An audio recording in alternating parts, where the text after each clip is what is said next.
Hey everyone, Shadowwraith back again, this time with a quick guide on Solstice of Heroes and how to quickly upgrade your blue armor to purple Majestic armor. You want to start by flying to the tower and talking to Eva. She'll give you the blue helmet. You'll want to equip that and then jump into the EAZ European Aerial Zone. You can do that by either going to the terminal just to the right of Eva or by going to the tower destination screen, and there will be a little blue flag just above the map to launch the activity. After you finish that EAZ run, go back and talk to Eva again, and she'll give you the rest of the set of blue armor. You must be wearing this armor to progress the objectives. Please remember that. Once you've actually completed the objectives, you can take the armor off and wear something else while you finish all the other pieces, but make sure you're wearing it when you're doing those objectives. I would also recommend taking a few moments to throw on some decent armor mods like ammo finder, scavenger, etc., just to make your job easier, because you're going to be running around for a while in blue armor. You'll want to focus on the major objectives, for example, 5 playlist strikes, 5 Crucible Gambit matches, 5 adventures, and 5 public events first. Focus on those, and then the sub-objectives like picking up orbs, getting precision kills, getting super kills, etc. Those will happen naturally as you're doing the other ones. Also, Bungie recently confirmed that once you get the Magnificent set of armor on one character, so the final set, your alternate characters will get bonus progress on the objectives. So I highly recommend finishing one character before doing your alternates. In my case, I started with playlist strikes, finished those, went to public events, and then did Gambit Crucible, and then did adventures. Alright, now for EAZ tips. You're basically going to be dropping into this activity and trying to kill as many mini-bosses as you can within 5 minutes. As far as loadout, I'm running Wither Horde, the Aikilos SMG for Warmind cells, and then Falling Guillotine for the higher DPS. I highly recommend running something that you can take down mini-bosses quickly on your own. After you kill each mini-boss, another one will spawn somewhere else on the map. Once you kill one, definitely look at your radar. There will be a little triangle that points toward where the next mini-boss is going to spawn, and that actually pops up quicker than the diamond does on your actual screen. So use your mini-map.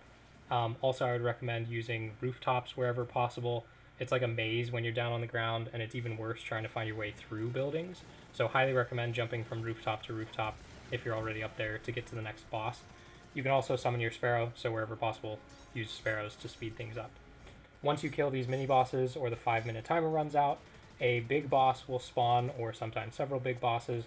Goal is just to kill it as quickly as possible. Once you finish killing the big bosses at the end, you'll have a couple seconds, try to get somewhere high, and then the chests will spawn. So these bonus chests, you get the same number of bonus chests as mini-bosses as you killed in the first 5 minutes, and you'll have a couple seconds after they spawn to see where they all are on the map. And then after those couple seconds ends, they'll disappear, and you'll have to run over to where you saw them. Once you get fairly close, they'll pop back up on your screen, and then you can see them. But try to remember as many as you can. In my mind, these chests aren't super valuable, so I wouldn't worry too much about getting them all. They just give you some bonus materials and some of the little crates if you need them. After the EAZ, I mentioned I jumped into playlist strikes, so I made sure I had the weapon types and energies that I needed to spawn the orbs. So what are these orbs? Basically, when you get any kill with a elemental weapon, be that energy or heavy, or with your subclass, it'll spawn a orb of that energy type.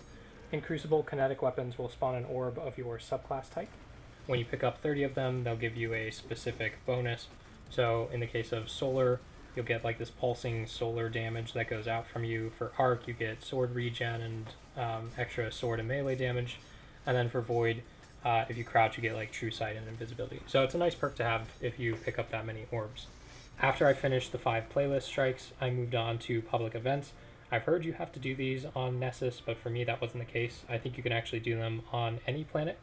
So I focused on Tangled Shore because killing the wanted escapees are some of the quickest public events around. You basically just kill them as they hop out. You don't have to take these public events heroic, so just kill the wanted escapee. If you're quick, you can try fast traveling back to the same zone and hope it puts you in a different instance where the public event is still going. If it works, you'll be able to double dip and get 2 public event completions without having to wait for a whole nother one to spawn. You can also try somewhere like Titan because those public events are fast, but ultimately if you have one event that you really enjoy, try to find that one. This doesn't take an incredibly long amount of time. After I finished the public events, I jumped into Gambit and Crucible objectives.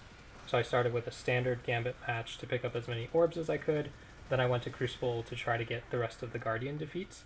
And then if at that point you have finished both the Orbs and the Guardian defeats, but you still need more matches, I'd recommend jumping into Gambit Prime because those are the quickest. However, Orbs do not spawn in Gambit Prime, so make sure you finished the Orb quest. Once I finished those, I jumped over to the final thing, which was Adventures. If you have adventures that you haven't completed from the storyline, feel free to use those, or you can use the flashpoint for the week and do the heroic adventure there. The absolute quickest way is if you have a fire team member who has not completed some of the very fast adventures, for example, Hephaestus on Mars, Deathly Tremors on Mars, or Frame Job in the EDZ. You can have that fire team member load into the adventure, and then the other two stay there while the other person switches back to the character they need progress on. You complete the adventure, you have your other fire team member switch back to the other character, load up the adventure, and repeat until you finish all of them. Then, if all has gone well, you should have all of the objectives completed. So re-equip all of the blue armor, go back into the tower, and go meditate with the statue, and it'll give you the upgraded set of Majestic armor. Congratulations, and I hope this guide was helpful. Thanks for watching.